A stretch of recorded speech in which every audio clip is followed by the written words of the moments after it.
Hey, j'espère que vous allez bien.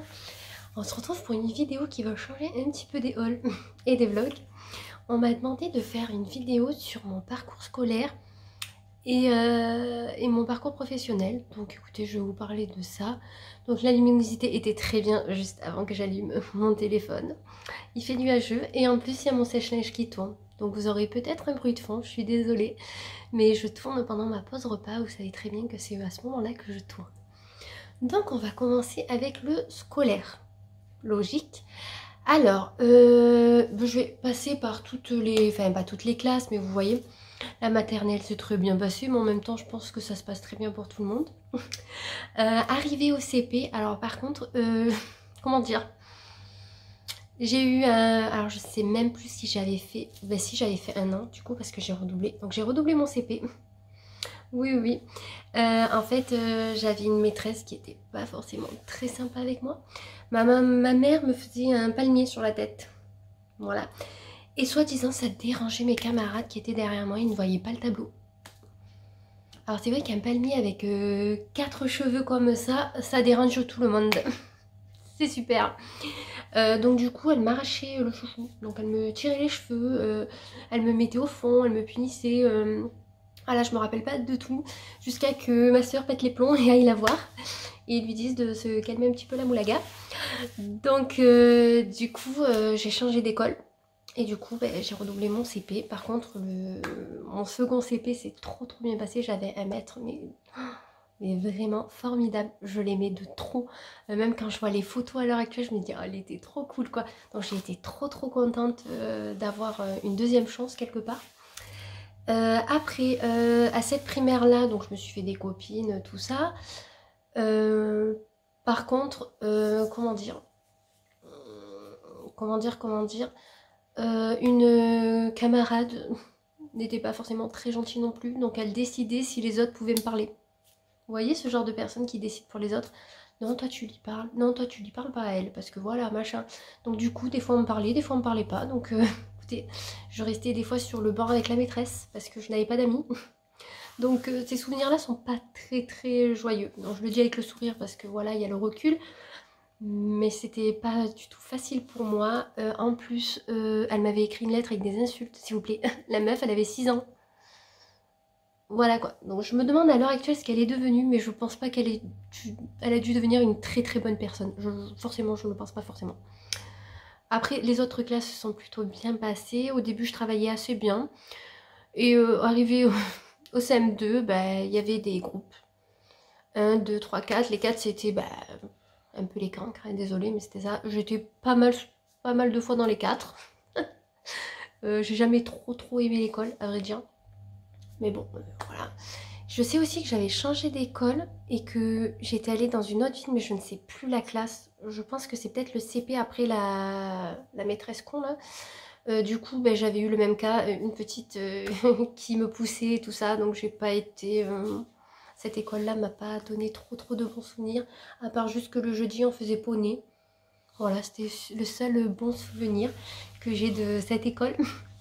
Du coup, on va passer au collège. Collège, 6e, j'avais vachement peur d'être avec des gens que je connaissais pas forcément. Mais j'étais contente, j'étais tombée avec des camarades de ma primaire, donc j'étais trop contente. Écoutez, c'est la seule fois où j'ai eu 16 de moyenne en anglais. Je tiens à le rappeler, c'est un très bon souvenir pour moi. Même ça va, les cours en général, ça allait. J'avais une moyenne au-dessus des 10, donc j'étais plutôt fière de moi. Et d'année en année, je crois qu'en 3e, je peux être 8 de moyenne, 9. Voilà, c'est pour vous dire la chute qui a été... Alors en fait, ça a fait par rapport aux personnes qui étaient autour de moi, je pense, et ma motivation, clairement. Déjà, j'avais un appareil dentaire jusqu'à un 4e, 3e, tout le monde se foutait de ma gueule. On aurait dit que j'étais la seule à avoir un appareil dentaire.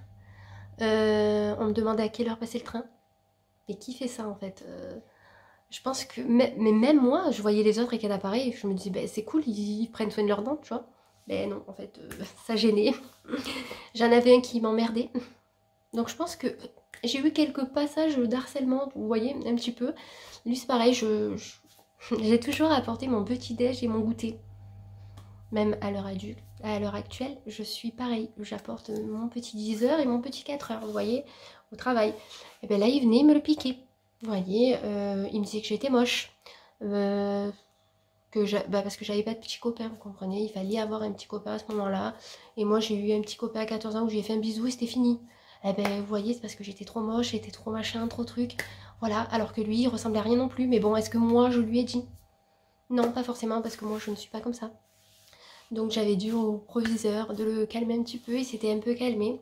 Le seul bon souvenir que j'ai, c'est d'avoir eu des amitiés de folie, d'avoir fait mon voyage en Italie, en quatrième, je suis allée en Italie une semaine, c'est vraiment des souvenirs de ouf. Après la troisième, ça allait quoi. Il fallait choisir du coup ce qu'on voulait faire. J'avais mis mes souhaits, mes vœux. Ça a été le dernier qui a été pris. Ben, normal, quand on n'a pas une très très bonne moyenne, on peut pas s'attendre à faire des études de youf. Hein. En premier, j'avais mis esthétique, j'avais mis coiffure et vente. Bien sûr, pour aller en esthétique, je voulais un patron, je n'arrivais pas à en trouver. Donc du coup, déjà, je m'étais mise sur un lycée que du coup, c'est tout le temps les cours. Et en fait, ma moyenne passait pas, il fallait 12 et je les avais pas. Donc du coup, avec une copine à moi, on était un peu pareil. Du coup, on a fini en vente. Écoutez, quand j'ai su que je partais en vente, j'ai pleuré parce que je ne voulais pas y aller. Et bien vous savez quoi, ça a été la meilleure chose qui me soit arrivée parce que j'étais très timide, très renfermée, tout ça. Je dis pas que je suis pas timide, hein. Ça dépend avec qui et pourquoi. Mais je veux dire, ça m'a aidée à parler, vous voyez, à échanger avec les personnes. En vente, on est obligé de parler avec les clients, vous voyez, ça libère quand même. Donc finalement, j'ai vécu mon CAP hyper bien parce que j'ai fait du coup un CAP vente. J'avais une très bonne moyenne, j'avais 14 de moyenne sans rien faire, donc pour moi j'étais très fière. Ma matière préférée était les maths, et ça a toujours été les maths, ma matière préférée. À l'examen j'ai eu 48 sur 50 en maths, donc c'est pour vous dire que j'ai aimé de trop. Le lycée, alors, comment vous dire, je suis arrivée, il y a un gars, il a essayé, pareil, d'essayer de me rabaisser, sauf qu'entre temps, il y a eu un été, et je me suis rebellée. Du coup, j'ai dit d'aller se faire voir gentiment. Il m'a laissé tranquille et personne m'embêtait. Donc ça, c'était plutôt cool. Du coup, j'ai commencé en fait la phase de j'ai été trop calme à rien dire à c'était pas bon. Parce que du coup, du coup, je me défendais, mais peut-être un petit peu trop. Donc si un prof me disait un truc qui me plaisait pas, je répondais. Vous voyez, j'étais vraiment passée de l'autre côté et après, il y en a des filles, elles se mettaient à plusieurs et elles venaient m'embêter. Alors, je me rebellais, mais d'une force, j'avais plus peur. Vous voyez, c'était vraiment le jour et la nuit. Donc, mais sinon, c'est là que j'ai vraiment trouvé ce que j'aimais. Donc, la vente, j'aimais plutôt bien. J'avais une meilleure amie à l'époque. Vous voyez, c'était vraiment... j'ai eu un petit copain à la fin de mon CAP. Mon vrai premier petit copain. Vous voyez, il y a eu des étapes. Vraiment, j'étais plus traitée comme j'étais traitée au collège. Vous voyez, la moche de... Ah si, par contre, ils adoraient raconter des ragots sur toutes les filles. Voilà, mais des ragots super sympas en plus. Hein. Des choses qui se passaient pas vraiment dans la vraie vie. Mais bon, ils adoraient faire ça. Vous voyez, même au collège, enfin même au lycée, ils sont pas trop matures les gens en fait. C'est bien après qu'on voit que la maturité arrive en fait. Sinon, j'ai eu mon CAP, mais bon, avec 14 de moyenne, je pense qu'on l'a quand même. Voilà. J'ai eu mon CAP et j'ai voulu faire un bac pro commerce en alternance. Je me suis plus sentie, vous voyez, je suis passée à 14 de moyenne, je me suis dit, ouais, va faire un bac pro. Déjà, en fait, un bac pro, il fallait avoir un BEP pour pouvoir passer un bac pro. Sauf si on avait un patron et qu'on avait une très très bonne moyenne. Du coup, le bac pro m'avait accepté en alternance. Donc j'allais 2 jours à l'école et 3 jours au boulot. Sauf que c'est au moment où j'ai rencontré mon premier petit copain qui n'était pas très très bon pour moi, au passage. Comment vous dire, du coup, au début ça allait, je m'investissais un petit peu et ça a été de pire en pire. Je n'y arrivais pas. C'était très très dur pour moi les cours. En fait, je passais d'un truc super simple à un truc très compliqué. En même temps, un CAP, c'est assez simple. Je dis pas que tout le monde peut avoir son CAP, hein, mais je veux dire, c'est quand même beaucoup plus simple qu'un bac pro, surtout un bac pro commerce. Donc, écoutez, j'avais 6 ou 8 de moyenne. Voilà, des fois, je n'allais pas en cours pour travailler parce que je préférais travailler qu'aller en cours. Et au bout d'un an, j'ai arrêté. Du coup, j'ai arrêté mon contrat d'alternance parce qu'en plus, avec ma patronne, ça se passait pas forcément bien. Donc, du coup, j'ai arrêté. Voilà, à 19 ans, j'ai arrêté l'école, ce que je ne conseille pas forcément. Du coup, j'ai commencé à vouloir travailler. Donc du coup, pendant un an, j'ai bien galéré, mais vraiment. Et j'étais encore avec ce fameux garçon, vous voyez, qui faisait rien pour me motiver, voilà, parce que lui-même, sa vie n'était pas terrible, j'ai envie de vous dire. Donc du coup, ben, en fait, une fois que je me suis séparée de lui définitivement, c'est là que ma vie a commencé en fait, que j'ai vu que je pouvais y arriver, que vous voyez, j'ai repris confiance en moi parce qu'il m'aidait pas du tout dans ma confiance en moi. Du coup, ben, c'est là que j'ai commencé à travailler. Donc j'ai travaillé à Jennifer en tant que vendeuse. J'ai travaillé à Ikea en hôtesse de caisse. J'avais fait une formation dans un Ikea de France, donc à Toulon. J'avais été formée pendant 3 semaines à la manière Ikea, quoi, parce qu'il y en a un dans notre département. Et du coup, après, j'ai travaillé, là, que des CDD, vous voyez. J'ai suivi. Et à ce moment-là, j'ai trouvé mon premier CDI. Donc en fait, vu que c'était un mi-temps à 6 heures par semaine, c'était pas grand-chose, mais comme j'avais des travails à côté, ça me permettait aussi d'avoir un petit peu plus. J'étais merchandiser dans les bijoux fantaisie et le maquillage, mais au début, que dans les bijoux. Et comme j'avais pas mon permis, c'était compliqué de pouvoir évoluer dans ce travail parce que tous les commerciaux ont la voiture et une voiture de fonction. Donc en fait, je me suis mise dans mon permis parce que j'étais dans une auto-école pas très sympa non plus. Vous voyez, j'ai pas eu trop de chance. J'ai dû changer d'auto-école, passer plusieurs fois le permis avant de l'avoir. Et du coup, quand j'ai eu ce fameux permis, eh bien, je suis passée, oh ben, j'étais CDI, mais je suis passée à temps complet. Et là, à ce moment-là, j'ai été merchandiser en bijoux et en maquillage sur la région sud-est.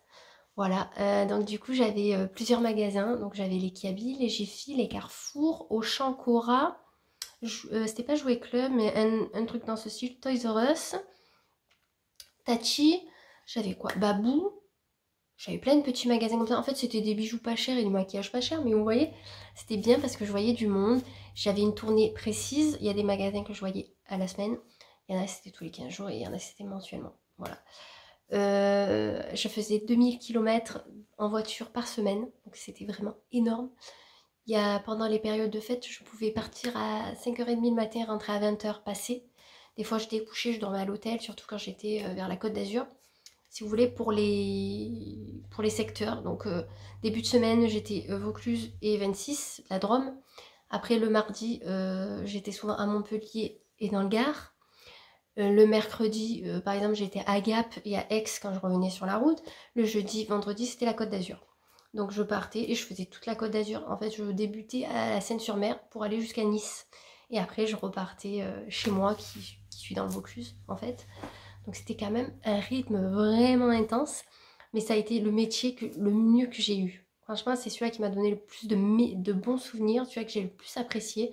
J'avais ma voiture de fonction, j'avais le téléphone de fonction, l'ordi de fonction. J'avais pas un gros salaire parce que mes coms n'étaient pas élevés de ouf. Mais j'étais bien, j'étais toute seule dans ma voiture. Je faisais mon travail. Une fois que mon travail était fait, je rentrais chez moi. Donc il y a des fois, quand j'étais vraiment fatiguée, je me prenais mon vendredi, ça me faisait des week-ends de 3 jours. Et comme ça, je me reposais. C'était mais vraiment trop bien. J'ai rencontré des personnes formidables et des personnes moins bien, bien sûr. Mais des moins bien, il n'y en avait pas beaucoup en fait. Et c'était trop bien. Et le contact avec les personnes et tout, c'était... Franchement, c'était le meilleur souvenir. Vous allez me dire, mais pourquoi tu n'as pas continué? Eh bien, tout simplement parce que j'ai eu un licenciement économique. Voilà, la société a coulé.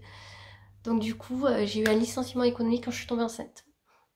J'ai su que j'étais enceinte en août, je crois.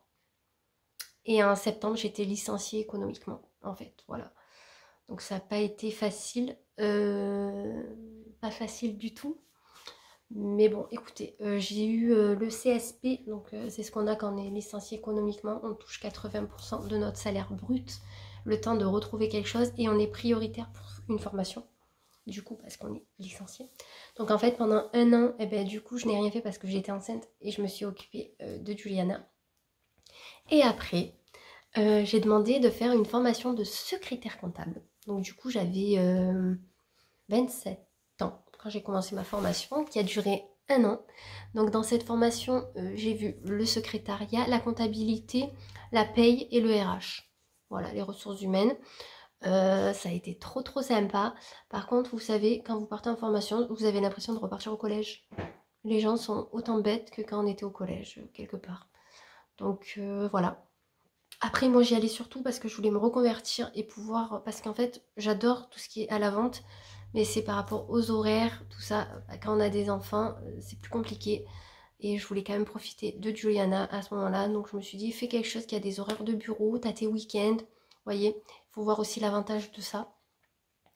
Et du coup, ben, je me suis vachement investie dans cette formation. J'ai eu mon titre professionnel. Euh, et j'ai trouvé du travail 3 mois après. Donc en fait, en sortant, j'ai travaillé quelques temps dans l'entreprise à mon copain pour son patron en tant que secrétaire comptable. Le temps, enfin en fait, comme leur comptable était plus là, ils cherchaient une vraie comptable et en attendant, ils m'avaient appelé moi pour les aider. Donc j'ai fait quelques missions intérim là et après, j'avais été embauchée dans mon ancien travail que j'ai démissionné cette année. Vous voyez. Donc en fait, 3 mois après, 3-4 mois après, ben voilà, j'ai trouvé un travail. Donc j'étais comptable client dans une grande société, une société de l'industrie, tout ça. Écoutez, j'étais à 37h30, j'avais des RTT. Après, on a eu le télétravail quand il y a eu toute cette pandémie. Alors, ce que je faisais, j'étais aux encaissements, tout simplement. J'encaissais voilà, les chèques, les virements, tout ça. Je gérais, on va dire, la comptabilité parce que c'est pas réellement de la vraie comptabilité, mais je gérais à ce niveau-là. Donc voilà, j'y suis restée 4 ans. Entre-temps, j'ai eu Serena et j'ai eu un parental. J'avais recommencé le travail du coup l'année dernière en octobre et j'ai démissionné en juin. Voilà. Et depuis 2 mois, j'ai commencé mon nouveau travail. Donc je suis assistante comptable dans une grande société aussi. Donc du coup là c'est à peu près les mêmes avantages. Vous voyez, vous avez plusieurs primes à l'année, vous avez des RTT. Je fais 39 heures maintenant au lieu de 37 heures et demie. Donc voilà. Qu'est-ce que je fais réellement? Je suis dans les assurances. Donc en fait, s'il y a des décédés, je fais la comptabilité du coup. Voilà, je gère en fonction des décès ou vous voyez des contrats de retraite, rente, tout ça. Donc voilà, donc là j'ai pas encore tout vu parce que ça fait que 2 mois et qu'il y a beaucoup plus d'outils informatiques que dans mon ancien travail à savoir gérer et à savoir se repérer. Donc ça a été vraiment un gros changement pour moi. Ça n'a pas été facile au début. Là je commence à prendre mes repères donc je suis plutôt contente. En plus je vois que mes responsables sont contents de moi donc ça me fait trop plaisir. Donc à voir combien de temps je vais rester dans cette société. C'est pas dit que je reste à vie. Mais je pense que je vais rester le temps de mettre bien de côté parce que j'ai quand même un meilleur salaire que mon ancienne entreprise. Donc voilà, après je vous dirai pas forcément mon salaire, mais je gagne beaucoup mieux qu'avant. Après je ne suis pas milliardaire, hein, mais je gagne bien ma vie et je peux m'en sortir et qu'à la fin du mois il me reste de l'argent et je peux gâter ma famille. Pour moi c'est le principal. Si j'arrive à faire ça, eh ben, j'ai tout gagné en fait. J'ai eu des périodes très compliquées niveau financier, comme je vous disais dans mes vlogs. Voilà, sachant que quand je ne trouvais pas de travail, eh ben, j'ai eu des problèmes d'argent. Je pense que tout le monde en a eu dans sa vie, ou tout le monde en a actuellement. C'est très compliqué d'arriver à trouver un bon travail avec des responsables gentils, bienveillants. Mon ancien travail, c'était un petit peu plus de l'harcèlement. En fait, voilà, elle grappillait petit à petit sur des personnes. Donc autant ça allait être moi pendant plusieurs jours, après c'était une autre, après elle revenait sur moi, vous voyez.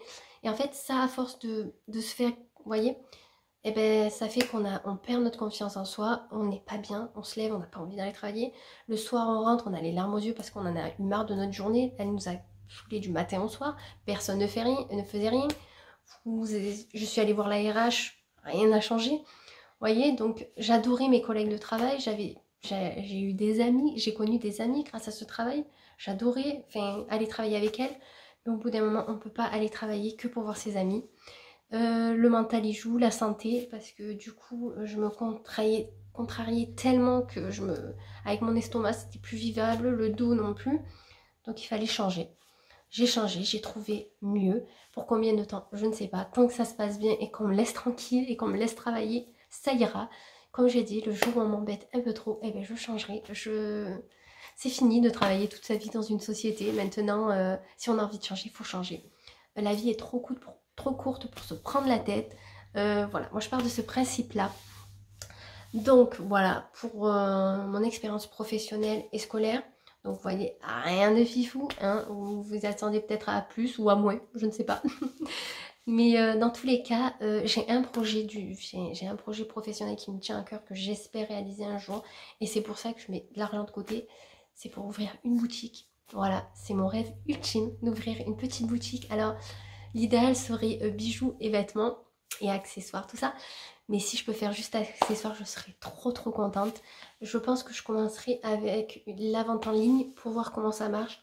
Et si ça marche plutôt bien, ouvrir un commerce, je l'espère dans mon village ou dans un village voisin. Je ne veux pas travailler dans une grande ville. Je veux qu'on vienne dans mon village pour cette boutique. Et je veux aussi qu'on apprenne à voir ces beaux villages qu'on a, les visiter. Parce qu'il n'y a pas que les grandes villes, il y a les petits villages où il y a beaucoup de choses à voir. Donc voilà, ça c'est le rêve ultime d'une vie. Voilà, c'est ça, c'est d'avoir une boutique, d'être ma propre patronne et d'avoir plus personne au-dessus de moi, de me dire quoi faire et me dire quand c'est pas bien machin, parce que voilà, voilà, j'aimerais tellement. En fait, j'ai eu le truc de travailler seule quand j'étais commerciale et j'ai pris le truc d'être tranquille. Et c'est vrai que là, ça me gonfle en fait. Voilà, moi je veux qu'on me laisse tranquille, qu'on m'embête pas. Tant que le travail est fait, ben c'est bon. On part de ce principe, tu sais là. Même si la personne, elle le prend 10 minutes de pause en plus, mais il faut pas venir la voir et l'embêter. La meuf, elle travaille toute la journée. Une fois qu'elle est devant son ordi ou devant n'importe quoi ce qu'elle fait, elle travaille. C'est pas parce qu'elle a pris 5 minutes de plus en pause que de suite. Vous voyez, je pars de ce principe-là. Quand j'étais commerciale, si je voulais prendre 15 pauses à la journée, je prenais 15 pauses à la journée. Mais mon travail était fait. Et ce qui voyait mon entreprise, c'est si le travail était fait. Vous voyez, mais c'est pas toutes les entreprises comme ça, malheureusement. Et moi, j'ai envie d'être tranquille. J'ai envie d'échanger, de voir du monde. Parce que moi, tout le monde le dit que je parle trop. Mais je suis comme ça. Je vais faire mes courses. Il se peut que je croise quelqu'un et il me tape la conversation. Alors que je n'ai rien demandé. Mais c'est comme ça. Et j'aime ça. L'échange avec les personnes, tout ça, c'est... Voilà. Si je parle pas, j'ai l'impression d'être triste. Je sais pas, d'être enfermée, ça me plaît pas. Donc voilà, je suis un peu bizarre peut-être. Il y en a des personnes qui n'aiment pas du tout parler ou être trop en avant. Mais moi j'aime bien. Même si je suis assez réservée, que je peux être assez réservée par moment, j'aime échanger et j'aime avoir du contact avec les gens. Sauf que maintenant je me méfie beaucoup plus des gens qu'avant, suite à mon ancien boulot qui adorait nous foutre des coups de couteau dans le dos.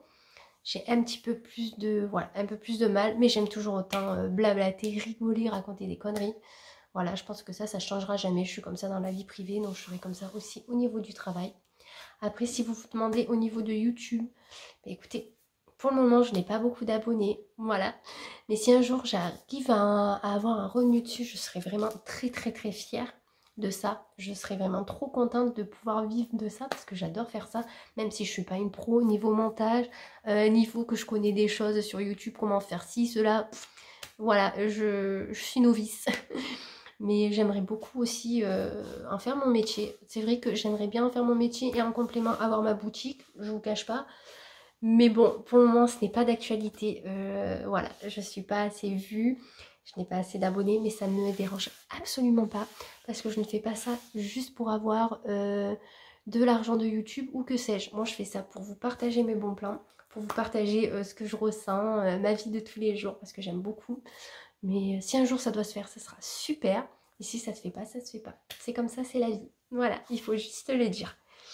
Écoutez, j'ai beaucoup blablaté encore pour rien. À la base, vous m'avez juste demandé mon parcours scolaire et pro, et ça a dévié. Comme d'hab, vous savez que je suis comme ça.